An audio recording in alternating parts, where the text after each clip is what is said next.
Sa ngalan ng Ama, ng Anak, ng Espiritu Santo. Amen. Ang pagpapala ng ating Panginoon Kristo, ang pag-ibig ng Diyos Ama, at ang pakikipagkaisa ng Espiritu Santo, naway sa inyong lahat. At sumayo rin. Mga kapatid, duminin natin ang ating mga kasalanan upang tayo maging marapat gumanap sa banal na pagdiriwang.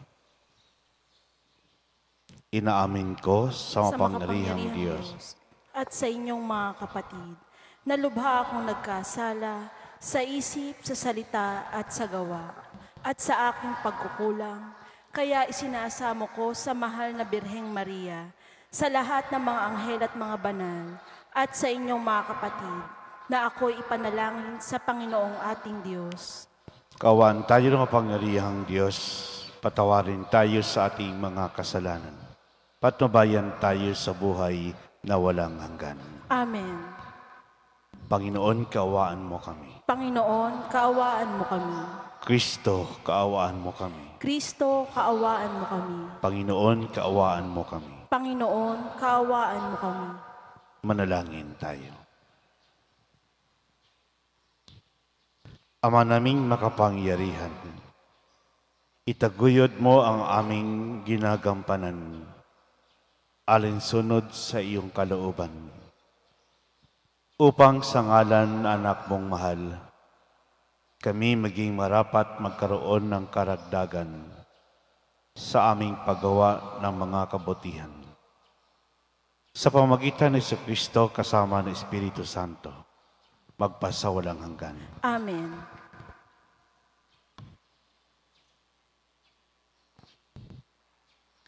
Pagbasa mula sa sulat sa mga Hebreo. Mga kapatid, tayo'y may pananalig kung nagtitiwala tayong mangyayari ang mga inaasahan natin at naniniwala sa mga bagay na di natin nakikita. At kinalugdan ng Diyos ang mga tao noong una dahil sa kanilang pananalig sa Kanya. Dahil sa pananalig sa Diyos, tumalima si Abraham nang siya'y papuntahin ng Diyos sa lupang ipinangako sa kanya.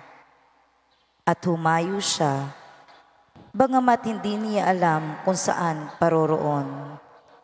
Dahil din sa kanyang pananalig, siya'y nanirahan bilang dayuhan sa lupang ipinangako sa kanya ng Diyos. Tumira siya sa mga tolda, kasama nina Isaac at Jacob, na kapwa tumanggap ng gayon ding pangako mula sa Diyos. Habang hinihintay niyang maitatag ang lungsod na ang nagplano at nagtayo ay ang Diyos. Dahil din sa pananalig sa Diyos, si Sarah, bagamat matanda na, ay niloob ng Diyos na magkaanak sapagkat nanalig siya na tapat ang pangako. Kaya't sa taong maituturing na halos patay na, ay nagmula ang isang lahi na naging kasindami ng bituin sa langit at ng buhangin sa dalampasigan. Silang lahat ay namatay na may pananalig sa Diyos. Hindi nila nakamtan ang mga ipinangako ng Diyos, ngunit natanaw nila iyon mula sa malayo. Kinilala nilang sila'y dayuhan lamang at nangingibang bayan dito sa lupa. Pinakikilala ng mga taong nagsasalita ng gayon na naghahanap pa sila na sariling bayan. Kung ang naalaala nila'y ang lupaing pinanggalingan nila, may pagkakataon pang makabalik sila roon. Ngunit ang hinahangad nila'y isang lungsod na lalong mabuti, yaong nasa langit. Kaya't hindi ikinahiya ng Diyos na siya'y maging Diyos nila, sapagkat ipinaghanda niya sila ng isang lungsod. At nang subukin ng Diyos si Abraham, pananalig din ang naggudyok sa kanya na ihandog si Isaac bilang hain sa Diyos. Handa niyang ihandog ang kaisa-isa niyang anak Gayong ipinangako sa kanya ng Diyos na kay Isaac magmumula ang magiging lahi niya. Naniniwala siyang muling mabubuhay ng Diyos sa Isaac at sa patalinghagang pangungusap, nabalik nga sa kanya si Isaac mula sa mga patay. Ang salita ng Diyos. Salamat sa Diyos. Salmong tugunan. Poong Diyos ay purihin, nilingap niya ang Israel. Poong Diyos ay purihin, nilingap niya ang Israel. Nagpadala ang Diyos sa atin ng isang makapangyarihang tagapagligtas. Mula sa lipi ni David na kanyang lingkod, pinangako niya sa pamamagitan ng kanyang mga banal na propeta noong una. Poong Diyos ay purihin, nilingap niya ang Israel. Na ililigtas niya tayo sa ating mga kaaway at sa kamay ng lahat ng napopoot sa atin. Ipinangako rin niya na kahahabagan ang ating mga magulang at aalalahanin ang kanyang banal na tipan. Poong Diyos ay purihin, nilingap niya ang Israel. Iyan ang sumpang binitiwan niya sa ating amang si Abraham, na ililigtas tayo sa ating mga kaaway, upang walang takot na makasamba sa Kanya, at maging banal at matuwid sa Kanyang paningin habang tayo'y nabubuhay. Poong Diyos ay purihin, nilingap niya ang Israel.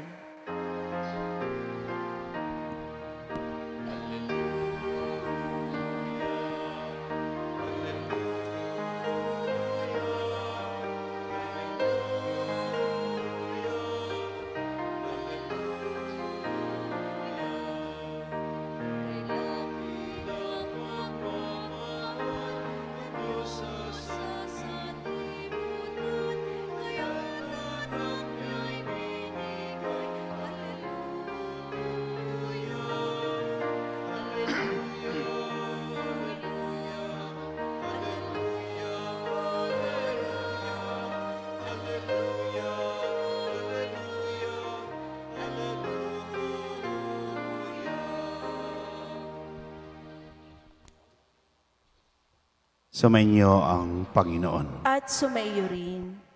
Ang mabuting balita ng Panginoon ayon kay San Marcos. Papuri sa iyo, Panginoon.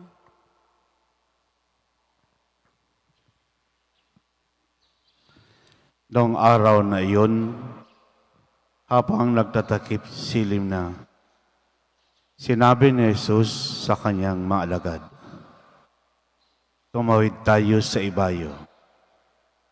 Kaya't iniwan nila ang mga tao at sumakay sa bangkang kinalulanan ni Jesus upang itawid siya. May kasabay pa silang ibang mga bangka. Dumating ang malakas na onos. Hinampas na malalaking alon ang bangka. Ano pat halos mapuno ito ng tubig. Si Jesus na may nakahilig sa unan, sa may hulihan ng bangka at natutulog. Ginising siya ng mga alagad. Guro, anila, di ba ninyo alintana, lulubog na tayo? Bumangon si Jesus at inuutos sa hangin, tigil, at sinabi sa dagat, tumahimik ka. Tumigil ang hangin at tumahimik ang dagat. Pagkatapos sinabi niya sa mga alagad, bakit kayo natatakot? Wala pa ba kayong pananalig? Sinidlan sila ng matinding takot at pangingilalas at nagsabi sa isa't isa, sino nga kaya ito? At sinusunod maging ng hangin at ng dagat. Ang mabuting balita ng Panginoon. Pinupuri ka namin, Panginoong Hesukristo.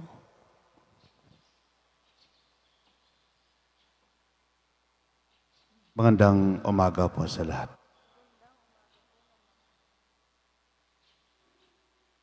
Any form of noise, any form of storm can be referred as a separation from God. Sinuway lamang ni Kristo ang hangin at dagat at malaking unos. Tumahimik at kumalma agad. This is the greatest impact God can do to everyone, to every form of noise and storm that we are encountering in life. Ang bawat isa po ay tumatawid sa dagat ng buhay. Normal lamang na maranasan natin ang daming pagsubok. Ang daming pagsubok sa buhay, pinagdadaanan natin. Hindi natin ito inaasahan. Kusang dumating at kusa ding umaalis. Ang dagat ng buhay minsan tahimik, minsan maalon. Sabi ng ating Panginoon, huwag po tayong sumuko, bagkus lalo tayong kumapit sa Kanya. Pinapayagan mangyari ito. Ang mga unos ng buhay para tayo magkaroon ng isang complete trust sa Diyos. Hindi po tayo pababayaan ng Diyos. In the storm of life, we make a prayer of trust in the power of Jesus to help us. Kailangan paniniwalaan ang kapangyarihan ni Kristo. Tiwala lang sa pag-ibig ni Kristo. Hindi tayo pababayaan. Kapag tayo'y takot sa pagsubok, ibig sabihin, kulang ang ating pananampalataya sa Diyos. The power of Jesus prevails over the forces of nature. The power of presence prevails over the forces and nature. Jesus is stronger than the trials and tribulation in life. You know, brothers and sisters in Christ, for those who want to follow the Lord, we should not surprise any trials, storms come in our life. It has its purpose to strengthen our trust and faith in God. Jesus has the power to calm the storm. Call on Him today. He is in our journey, your journey in life. Amen.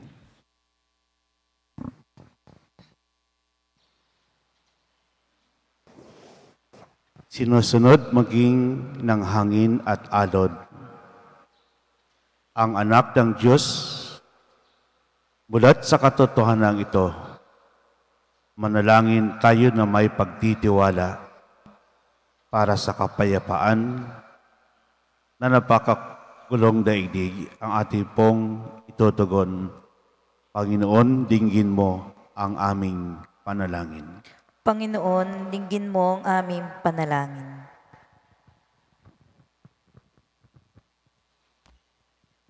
Ang ating simbahan Naway gabayan ng Panginoon, lalo na sa malalaking alo ng pagsubok na nagbabantang sumakop dito. Manalangin tayo sa Panginoon. Panginoon, dinggin mo ang aming panalangin. Ang mga pinuno ng mga nagkakagulong bansa, naway walang hinawang maglingkod para sa kapayapaan at katarungan. Manalangin tayo sa Panginoon. Panginoon, dinggin mo ang aming panalangin. Ang mga mandaragat, namamalakaya, at lahat ng may kabuhayan sa karagatan, naway mapatatili sila sa kaligtasan sa pamamagitan ni Maria, ang tala ng karagatan. Manalangin tayo sa Panginoon. Panginoon, dinggin mo ang aming panalangin. Ang mga may kapansanan at yaong mga may pabalik-balik na karamdaman, naway makatagpo ng kapayapaan sa mapagpagaling na kapangyarihan ni Kristo. Manalangin tayo sa Panginoon. Panginoon, dinggin mo ang aming panalangin. Ang mga yumao, naway maranasan nila ang walang hanggang kapayapaan ni Kristo. Manalangin tayo sa Panginoon. Panginoon, dinggin mo ang aming panalangin.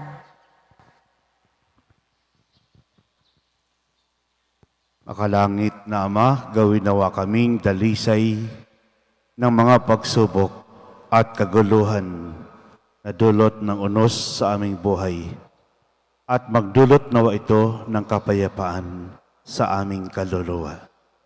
Inihiling namin ito sa pamagitan ni Kristong aming Panginoon. Amen. Amen.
Maraming kapatid, upang paghain natin kalugdan ng Diyos, Amang makapangyarihan. Tanggapin nawa ng Panginoon itong paghahain sa iyong mga kamay, sa kapurihan niya at karangalan, sa ating kapakinabangan at sa buong sambayanan niyang banal.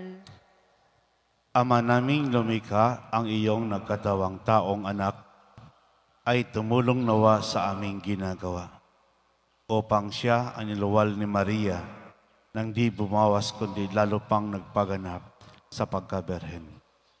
Ay maging dapat nakalugdan mo ang aming paghahain sa ipagpapatawad ng mga kasalanan, sapagkat siya ang Panginoong kasama mo at ng Espiritu Santo magpasawalang hanggan. Amen. Sumainyo ang Panginoon. At sumaiyo rin. Itaas sa Diyos ang iyong puso at diwa. Itinaas na namin sa Panginoon. Pasalamatan natin ang Panginoong ating Diyos. Marapat na siya'y pasalamatan. Ama naming makapangyarihan, tunay marapat ni kay aming pasalamatan sa pamagitan ni Kristo na aming Panginoon. Siyang salitang katomot kapiling nung lahat ng umiral ay iyong likhain. Siya'y sinugo mo para kami sigipit palayain.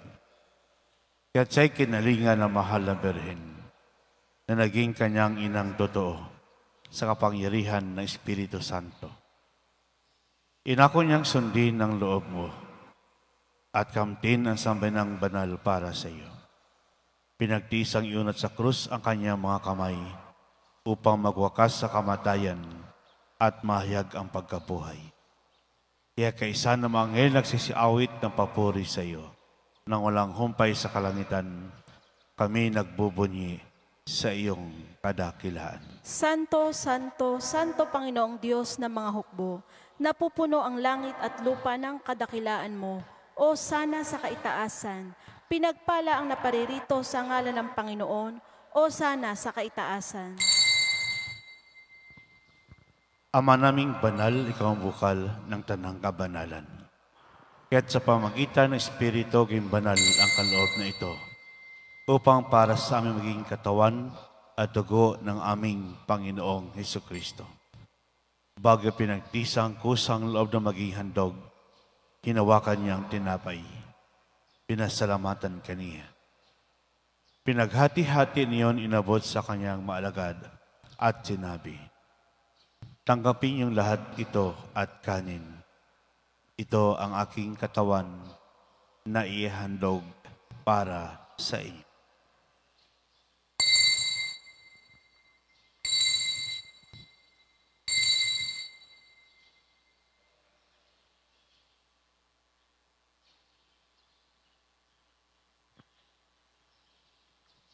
Gito naman matapos ang hapunan, hinawakan niyang kalis.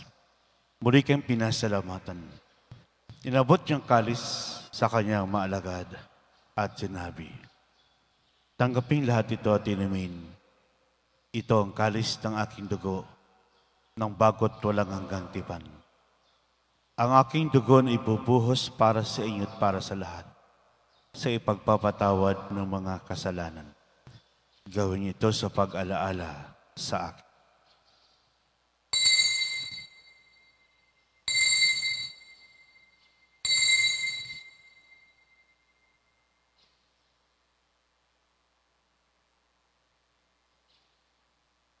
Ipagbunyi po natin ang misteryo ng pananampalataya. Si Kristo'y namatay, si Kristo'y nabuhay, si Kristo'y babalik sa wakas ng panahon. Ama, ginagawa namin ngayon pag-alala sa pagkamatay at muling pagkabuhay na iyong anak. Kaya tinaalay namin sa iyo ang tinapay nagbibigay buhay at ang kalis nagkakaloob ng kaligtasan. Kami nagpapasalamat dahil kami iyong minarapat na tumayo sa harap mo para maglingkod sa iyo. Isinasama namin kami magsalo-salo sa katawan at dugo ni Kristo ay mabuklod sa pagkakaisa sa pamagitan ng Espiritu Santo. Ama, lingapin mo simbahang laganap sa buong daigdig. Puspusin mo kami sa pag-ibig kaysa ni Francisco na iyong Papa, ni Gilbert naming Obispo at ng Tanang Kaparian. Alalahanin mo rin kapatid naming naimlay na may pag-asang sila'y muling mabubuhay. Yun din lahat ng mga pumanaw. Kawaan mo sila at patuloyin sa iyong kaliwanagan. Kawaan mo pagdapating kami lahat makasalo sa iyong buhay na walang wakas. Kaisa naman na Birheng Maria, Ina ng Diyos. Kaisa ng mga apostol at lahat ng mga banal na namuhay dito sa daigdig ng kalugod-lugod sa iyo. May pagdiwang nawa namin ang pagpupuri sa kararangal mo sa pamagitan ng iyong anak na aming Panginoong Hesukristo. Sa pamagitan ni Kristo, kasama niya at sa Kanya, ang lahat ng parangal at papuri sa iyo, Diyos Ama makapangyarihan, kasama ng Espiritu Santo, magpasawalang hanggan.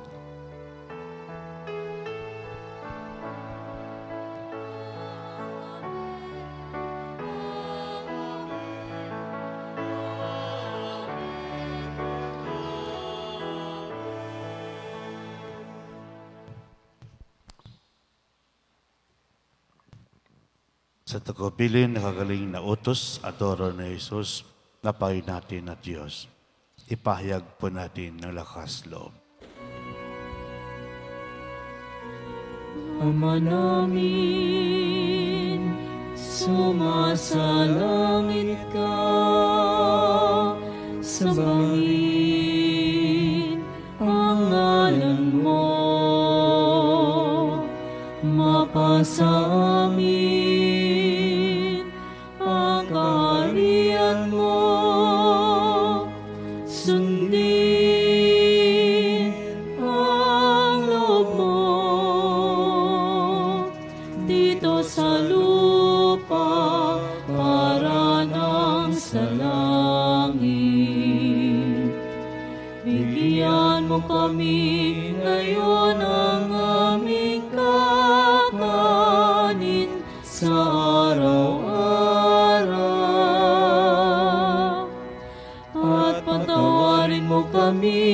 sa aming mga sala, para ng pagpapatawad namin sa nagkakasala sa amin, at huwag mo kaming ipahintulot sa tukso, at iadya mo kami sa lahat ng masama. Hinili namin kami adya sa lahat ng masama, pagkalooban ng kapayapaan araw-araw. Iligtas sa kasalanan, ilayo sa lahat ng kapahamakan. Samantalang aming pinanabikan, dakilang araw ng pagpapahayag ng tagapagligtas naming si Jesucristo. Sapagkat iyo ang kaharian at ang kapangyarihan at ang kapurihan, magpakailanman. Amen. Panginoon Jesucristo, sinabi mo sa iyong mga apostol, kapayapaan na iniwan ko sa inyo. Ang aking kapayapaan ibinibigay ko sa inyo.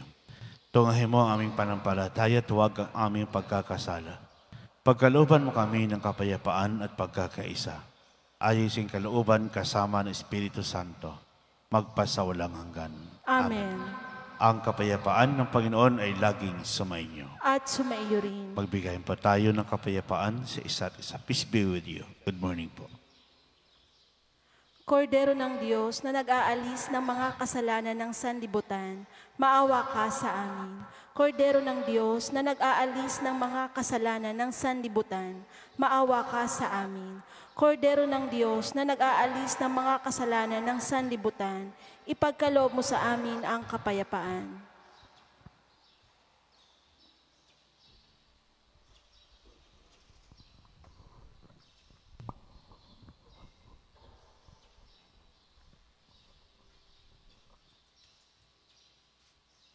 Mga kapatid, ito ang kordero ng Diyos. Ito yung nag-aalis ng mga kasalanan ng sanlibutan. Mapalad ang mga iniyahan sa kanyang piging. Panginoon, hindi ako karapat-dapat na magpatuloy sa iyo, ngunit sa isang salita mo lamang ay gagaling na ako.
Manalangin tayo.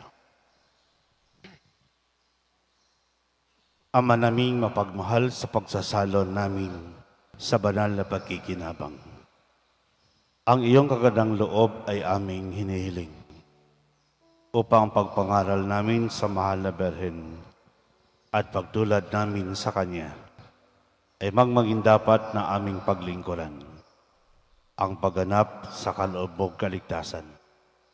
Sa pamamagitan ni Jesucristo kasama ng Espiritu Santo, magpasawalang hanggan. Amen. Sumainyo ang Panginoon. At sumaiyo rin. Pagpalain kayo ng kapangyarihang Diyos, ang Ama, Anak at Espiritu Santo. Amen. Kumakayong taglay ang kapayapaan upang ang Panginoon ay mahalin at paglingkuran. Salamat sa Diyos.